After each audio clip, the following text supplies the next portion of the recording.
এই প্রশ্নকারী ভাইকে পাইলে আমার একটু বুকে জড়ায় ধরতে ইচ্ছা করছে। আমার মাস্টার্স শেষ, বয়স 30 পূর্ণ, পরিবারের সবাই চায় কোম্পানির চাকরি করি, কিন্তু আমার কৃষি কাজ করতে পছন্দ। অনেকে আমাকে নিয়ে সমালোচনা করে, এতে বাবার মান অনেক খারাপ হয়, আমিও হতাশাগ্রস্ত। এত সুস্থ এবং সুন্দর চিন্তার মানুষ, যুবক আমাদের দেশে আছে মাশাআল্লাহ। ভাইরা আমার, আমাদের মুসলমানদের মধ্যে কেন জানি গোলামি করতে খুব মনে চায়। আমার অফিসে এক ভদ্রলোক আমাদের আসুন্নাহ ফাউন্ডেশনের ত্রাণ কার্যক্রমে অংশগ্রহণ করেছে, ইঞ্জিনিয়ার মানুষ। বললাম, ভাই কি করেন? বলে, হুজুর বেকার আছি, আমি চাকরির চেষ্টা করছি, চাকরি পাচ্ছি না। তাই বললাম, চাকরি কেন করবেন, ব্যবসা শুরু করে দেন। 10 কেজি আম কিনে আমের সিজনে রাস্তার পাশে বসে যান।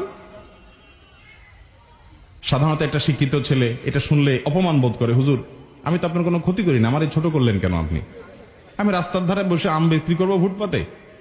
আইআইইউসিতে, চট্টগ্রাম আন্তর্জাতিক ইসলামী বিশ্ববিদ্যালয় ওরিয়েন্টেশন প্রোগ্রামে আমাকে দাওয়াত দেওয়া হয়েছে ওরিয়েন্টেশন স্পিকার হিসেবে। আমি সেখানে বলেছি স্টুডেন্টদেরকে যে তোমরা সবাই পড়াশোনা করার পর প্রত্যেকে উদ্যোক্তা হওয়ার চেষ্টা করবে, একটা করে ফার্ম দিবে, ছোট্ট করে বিজনেস শুরু করবে।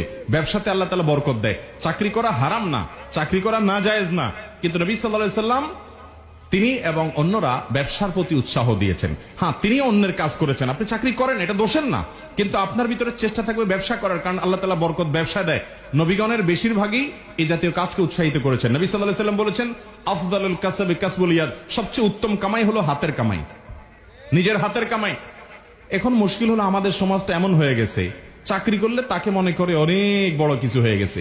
আরে ভাই, চাকরি যত বড়ই হোক, ওইটা দিন শেষে চাকর থেকে চাকরি, চাকর থেকে চাকরি শব্দটার একটু খেয়াল করে দেখছেন মিনিংটা কি? চাকর, চাকর বুঝেন?